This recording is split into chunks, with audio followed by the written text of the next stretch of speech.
नमस्कार, आप सब लोगों का हार्दिक स्वागत और अभिनंदन है देवभूमि उत्तराखंड के इस खास कार्यक्रम में, जिसमें कि आप आनंद उठाते हैं सभी कार्यक्रमों का अपनी बोली अपनी भाषा में दिल से।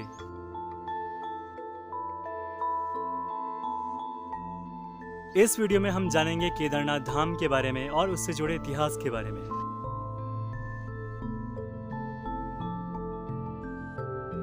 हिंदू धर्म के पुराणों के अनुसार शिव भगवान ने प्रकृति के कल्याण हेतु भारतवर्ष में 12 जगहों पर ज्योतिर्लिंग के रूप में वह प्रकट हुए। उन 12 जगहों पर स्थित शिवलिंगों को ज्योतिर्लिंग के रूप में पूजा जाता है, जिनमें से एक ज्योतिर्लिंग केदारनाथ भी है। यह 4 धाम एवं 5 केदारों में से एक है। 5 केदार में केदारनाथ, रुद्रनाथ, कल्पेश्वर, मध्येश्वर एवं तुंगनाथ इनमें शामिल हैं। केदारनाथ मंदिर भारत के उत्तराखंड राज्य के रुद्रप्रयाग जिले में स्थित है। उत्तराखंड में हिमालय पर्वत की गोद में स्थित केदारनाथ धाम के कपाट श्रद्धालुओं के लिए 6 माह के लिए खुलते हैं और बाद में सर्दियों में भारी बर्फबारी के बाद यहाँ आने का रास्ता बंद हो जाता है। केदारनाथ धाम में हर साल लाखों की संख्या में श्रद्धालु आते हैं। इस धाम के प्रति लोगों की अटूट श्रद्धा और विश्वास है। केदारनाथ धाम मंदिर तीनों तरफ से पहाड़ों से घिरा है। एक तरफ 22,000 फुट ऊंचा केदारनाथ पर्वत है तो दूसरी तरफ 21,600 फुट ऊंचा खर्चकुंड और तीसरी तरफ है 22,000 फुट ऊंचा भरतकुंड। न सिर्फ 3 पर्वत बल्कि 5 नदियों का संगम भी यहाँ पर माना जाता है, जिनमें की 5 नदियाँ मंदाकिनी, मधुगंगा, क्षीरगंगा, सरस्वती और स्वर्णगौरी इनमें शामिल हैं। इन नदियों में से कुछ को काल्पनिक माना जाता है। इस इलाके में मंदाकिनी ही साफ तौर पर दिखाई देती है। मंदाकिनी नदी का उद्गम स्थान चोरीबारी ग्लेशियर का कुंड है। मंदाकिनी के पास ही केदारनाथ मंदिर का निर्माण करवाया गया था। केदारनाथ मंदिर के निर्माण को लेकर कई बातें कही गई। इसे 1000 वर्ष से भी ज्यादा पुराना माना जाता है। यह भी कहा जाता है कि इस मंदिर का निर्माण पांडवों के वंशज जन्मेजय द्वारा करवाया गया था। ग्वालियर से मिली राजा भोज की स्तुति के अनुसार 10वीं शताब्दी में मालवा के राजा भोज ने केदारनाथ मंदिर को बनवाया था। एक प्रचलित मान्यता के अनुसार मंदिर का जीर्णोद्धार जगत गुरु आदि शंकराचार्य ने 8वीं शताब्दी में करवाया था। 32 वर्ष की आयु में सन 820 ईस्वी में केदारनाथ के समीप उनकी मृत्यु हुई। मंदिर के पिछले भाग में जगत गुरु आदि शंकराचार्य जी की समाधि भी है।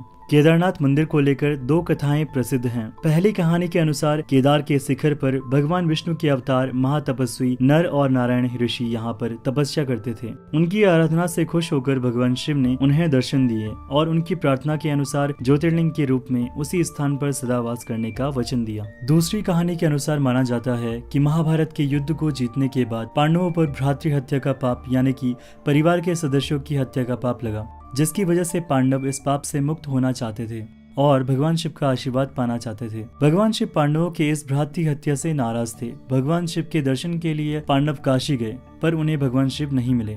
पांडव भगवान शिव को ढूंढते ढूंढते हिमालय तक आ पहुंचे। भगवान शिव पांडवों को दर्शन नहीं देना चाहते थे, इसलिए वे वहां से अंतर्ध्यान हुए और केदार जा बसे। दूसरी तरफ पांडव भी अपनी लगन के पक्के थे और भगवान शिव का पीछा करते करते वे भी केदार पहुंच गए। भगवान शिव ने तब बैल का रूप धारण किया और पशुओं के झुंड में जाकर मिल गए। पांडवों को इस बात का संदेह हो गया था। तभी भीम ने अपना विशालतम रूप धारण करके दोनों पहाड़ों पर अपने पैर फैला दिए। यह सब देखकर सभी गाय बैल तो भीम के पैर के नीचे से निकल गए, लेकिन शंकर जी के अवतरित बैल के रूप ने भीम के पैर के नीचे से जाने से वह तैयार नहीं हुए।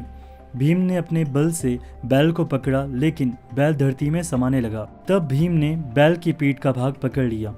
भगवान शंकर पांडवों की भक्ति और दृढ़ संकल्प को देखकर बहुत खुश हुए। उन्होंने उसी समय दर्शन देकर पांडवों को पाप से मुक्त कर दिया। उसी समय से भगवान शिव बैल की पीठ की आकृति पिंड के रूप में श्री केदार धाम में पूजे जाते हैं। ऐसा भी माना जाता है कि जब भगवान शंकर बैल के रूप में अंतर्ध्यान हुए तो उनके धड़ के ऊपर का भाग काठमांडू में प्रकट हुआ। अब वहाँ पशुपतिनाथ का प्रसिद्ध मंदिर है। शिव की भुजाएं तुंगनाथ में, मुख रुद्रनाथ में, नाभि मध्येश्वर में और जटा कल्पेश्वर में प्रकट हुई। इसलिए इन 4 स्थानों सहित श्री केदारनाथ को पंच केदार कहा जाता है। यहाँ शिव जी के भव्य मंदिर बने हुए हैं। केदारनाथ मंदिर 85 फीट ऊंचा और 187 फीट चौड़ा है। इसकी दीवारें 12 फीट मोटी हैं और बेहद मजबूत पत्थरों से बनाई गई हैं। यह मंदिर कत्यूरी शैली के आधार पर बनाया गया है। इस शैली के द्वारा निर्मित मंदिरों के पत्थरों पर स्फटिक सिल्ट की मात्रा अधिक होती है। विश्व प्रसिद्ध केदारनाथ मंदिर 3462 मीटर की ऊंचाई पर स्थित है। यह मंदिर एक 6 फीट ऊंचे चौकोर चबूतरे पर बना हुआ है। यह हैरत अंगेज करने वाली बात है कि इतने भारी पत्थर को इतनी ऊंचाई ऊंचाई पर लाकर तराश कर किस प्रकार से मंदिर बनाया गया होगा। जानकारों का मानना है कि पत्थरों को एक दूसरे से जोड़ने के लिए इंटरलॉकिंग तकनीक का इस्तेमाल किया गया होगा। यह मजबूती और तकनीक ही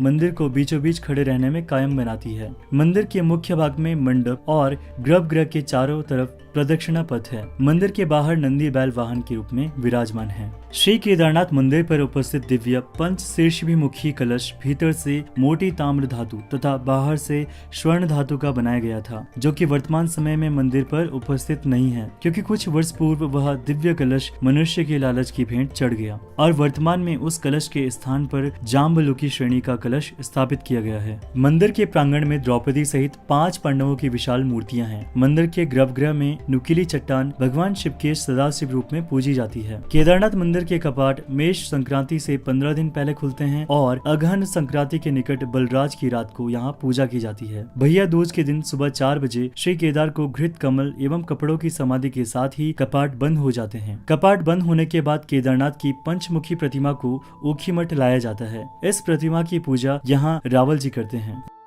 जून 2013 में उत्तराखंड और हिमाचल प्रदेश में अचानक ही बाढ़ आ गई। इसके साथ ही भूस्खलन भी होने लगा, जिससे सबसे अधिक प्रभावित केदारनाथ धाम हुआ।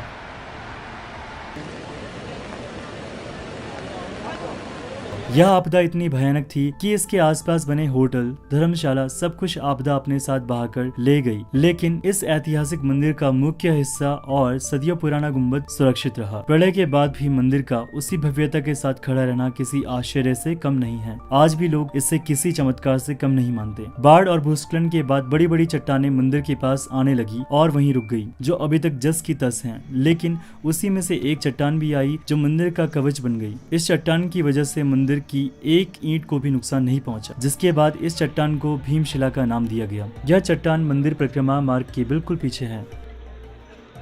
केदारनाथ के पुजारी मैसूर के जंगम ब्राह्मण ही होते हैं। केदारनाथ जी का मंदिर आम दर्शनार्थियों के लिए सुबह 6 बजे खुलता है। दोपहर 3 से 5 बजे तक यहाँ विशेष पूजा होती है और उसके बाद विश्राम के लिए मंदिर बंद कर दिया जाता है और पुनः शाम को 5 बजे भक्तों के दर्शन के लिए यह मंदिर खोला जाता है। भगवान शिव की प्रतिमा का विधिवत श्रृंगार करने के बाद 7:30 बजे से लेकर 8:30 बजे तक हर रोज यहाँ पर आरती की जाती है। रात में 8:30 बजे केदारेश्वर ज्योतिर्लिंग का मंदिर बंद कर दिया जाता है। केदारनाथ पहुँचने के लिए रुद्रप्रयाग से गुप्तकाशी से होकर 20 किलोमीटर आगे गौरीकुंड तक का सफर तय करना पड़ता है। अगले वीडियो में आप सब लोग देखेंगे कि हमने किस तरह से केदारनाथ में ट्रैकिंग की और किस तरह से आप लोग सावधानी पूर्वक केदारनाथ जा सकते हैं।